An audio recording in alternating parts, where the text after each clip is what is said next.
ఓం నమ శివాయ సర్వేజన సుఖనుభవంతో రాట్నాలగుంట గ్రామంలో వేయించేసి ఉన్న శ్రీ రాట్నాలమ్మ తల్లి అమ్మవారి తిరునాళ్ల మహోత్సవంలో మనకి ముందుగా పూలాభిషేకం వీడియో అయితే పెట్టడం అయితే జరిగింది. ఇది నెక్స్ట్ పార్ట్ అండి. 4వ రోజులో అమ్మవారి ఊరేగింపు జరిగిందనమాట. చాలా అద్భుతంగా జరిగింది. వేషధారణ మొత్తం కూడా ఇప్పుడు చూసేద్దాం. ఈ అమ్మవారి ఊరేగింపు ఉదయం 9 గంటల నుంచి స్టార్ట్ అయ్యి నైట్ 9 గంటల వరకు అయితే సుమారుగా 12 గంటల సేపు అయితే ఈ ఊరేగింపు అయితే జరుగుతుంది. అందులో వందలాది మంది కళాకారుల చేత ఎంతో అద్భుతంగా ఈ ఊరేగింపు జరిగినది. ఇలాంటి మంచి వీడియోలన్నీ మీ అందరికీ చేరాలి అంటే కంపల్సరీ మా ఛానల్ని సబ్స్క్రైబ్ చేయండి, లైక్ చేయండి, షేర్ చేయండి, కామెంట్ అయితే కంపల్సరీ చేయాల్సిందిగా కోరుచున్నా. అలాగే ఈ వీడియో పూర్తిగా చూసి ఈ వీడియో లోపాలు ఏమైనా ఉన్నట్లయితే కంపల్సరీ కామెంట్ చేయాల్సిందిగా కోరుచున్నా.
ఈ ఊరేగింపులో మాత్రం ఈ కుర్రాళ్ళు వేసిన డ్యాన్స్ ఒక హైలైట్గా నిలిచిందండి. చాలా అద్భుతంగా వేశారు.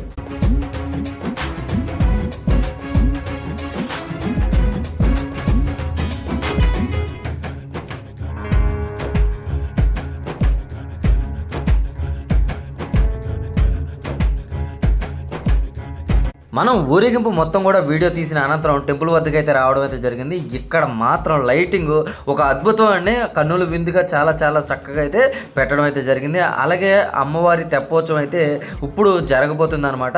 అలాగే ఈ టెంపుల్ మొత్తం కూడా ఒకసారి చూసేద్దాం. ఈ అమ్మవారి దేవాలయంలో తెప్పోత్సవం అయిన అనంతరం ఇక్కడ బాణాసంచా అయితే ఎక్కువ మోతాదుగా కాల్చడం అయితే జరుగుతుంది. చాలా చక్కగా అయితే చాలా అందంగా కూడా ఉంటుంది. ఈ చుట్టుపక్కల ఉన్న వారికి కూడా చాలా మందికి అయితే తెలియదు. నేను కూడా ఫస్ట్ టైం అయితే ఇక్కడికైతే వెళ్ళడం అయితే జరిగింది. మన ఈ అమ్మవారి తెప్పోత్సవం అయిన అనంతరం బాణసంచా కాల్చడానికి అయితే మొత్తం అన్ని సిద్ధమైతే చేసేస్తున్నారు. చూశారు కదండి, చాలా పెద్దగా అయితే చేస్తున్నారు. ఆ దృశ్యాలు మొత్తం కూడా లాస్ట్లో కనపడితే ప్రతి ఒక్కరు కూడా ఈ వీడియో షిప్ చేయకుండా కంపల్సరీ చూడాల్సిందిగా కోరుచున్నా. అందరికీ కూడా తిరునాళ్ళు అంటేనే ఒక పెద్ద ఎక్స్పెక్టేషన్ ఉంటుంది. ఎందుకంటే పిల్లలు ఆడుకోవడానికి అలాగే పెద్దోళ్ళు ఎక్కడానికి మొత్తం కూడా ఉంటాయి అన్న ఉద్దేశంతో అయితే రావడం అయితే జరిగింది. ఇక్కడ కూడా చాలా అద్భుతంగా అయితే అన్ని ఏర్పాట్లు అయితే చేయడం అయితే జరిగింది. తిరునాళ్ళ మహోత్సవానికి నేను అలాగే ద్వీప్ వ్లాగ్స్ ఇన్ఫ్లుయెన్సర్ అయితే తమ్ముడితో పాటు నేను వెళ్ళడం అయితే జరిగింది. మన తమ్ముడు అయితే చాలామంది ఇన్ఫ్లుయెన్సర్స్ అయితే పరిచయం అయితే చేయడం అయితే జరిగింది. ఈ అమ్మవారి తిరునాళ్ళు అలాగే తెప్పోత్సవం బాణసంచా చూడడానికి మాత్రం చుట్టుపక్కల గ్రామాల నుంచి భక్తులు అయితే తరలి రావడం అయితే జరిగింది. అది కూడా వేల సంఖ్యలో. అమ్మవారి ఊరేగింపు అయిన అనంతరం ఉత్సవ విగ్రహాలని ఆలయంలోకి తీసుకురావడం అయితే జరుగుతుంది. ప్రతి ఒక్కరు కూడా ఆ రాట్నాలమ్మ తల్లిని దర్శనం చేసుకుని జై రాట్నాలమ్మ తల్లి అని కామెంట్ చేయాల్సిందిగా కోరుచున్నా.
అమ్మవారి తెప్పోత్సవం ఈ బోట్లో అయితే జరగబోతుందండి. హంస రూపంలో ఉన్న ఈ అద్భుతమైన బోట్లోనే ఈ అమ్మవారి తెప్పోత్సవం అయితే జరుగుతుంది. సుమారుగా ఒక 10 మంది నుంచి 12 మంది దాకా అయితే ఈ పడవలో అయితే ఎక్కడం అయితే జరిగింది.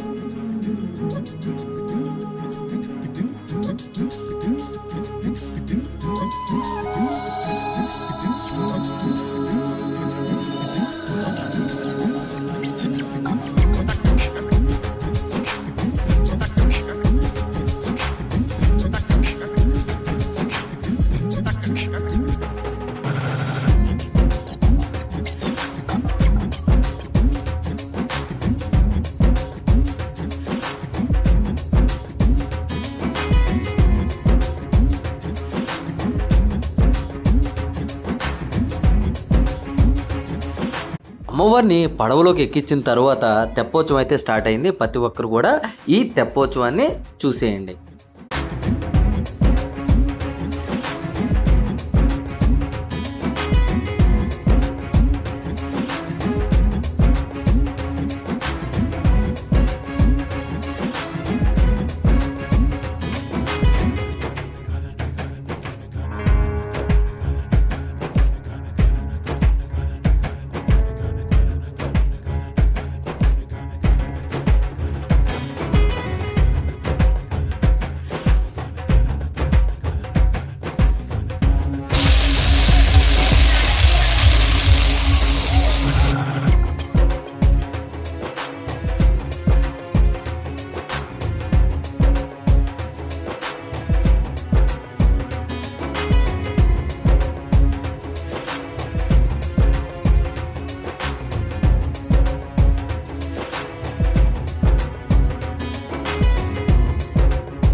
తెప్పోత్సవం అయిన తర్వాత అమ్మవారిని గర్భాలయంలోకి తీసుకెళ్లడం అయితే జరుగుతుంది. ప్రతి ఒక్కరు కూడా అమ్మవారిని దర్శనం చేసుకోవాల్సిందిగా కోరుచున్నాం. మనం ఎప్పుడా అని చూస్తున్న బాణసంచా పేలుడు అయితే స్టార్ట్ అయిపోయిందండి. ముందు తారా జువ్వలతో అయితే స్టార్ట్ చేయడం అయితే జరిగింది. సుమారుగా 3800 తారా జువ్వలతో ఈ కార్యక్రమం అయితే స్టార్ట్ అయింది. చూస్తున్నారు కదండి, వేలాది మంది భక్తులు తరలి వచ్చి ఈ అమ్మవారి తెప్పోత్సవం అలాగే బాణసంచా పేలుళ్ళన్నీ కూడా తిలకించడం అయితే జరుగుతుంది. మరెందుకు ఆలస్యం, మీరు కూడా చూసేయండి మరి.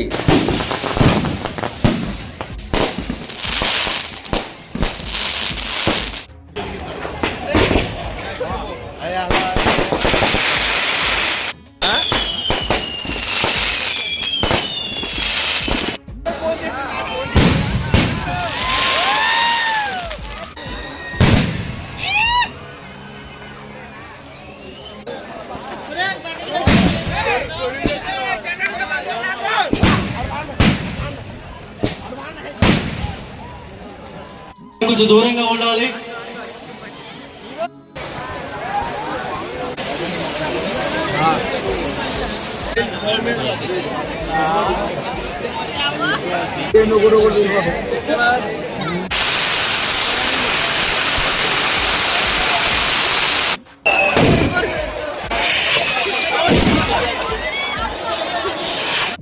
మీ తులసిరామ్, మీ ఫ్రెండ్ తులసిరామ్ ఎదురు చూస్తున్నాడు.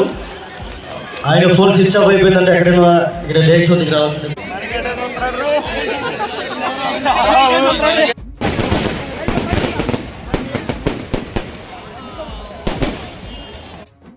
అమ్మవారి ఊరేగింపు అలాగే అమ్మవారి తెప్పోత్సవం మరియు ఇక్కడ జరిగిన బాణసంచా పేలుళ్ళు మొత్తం కూడా తిలకించారనుకున్నా.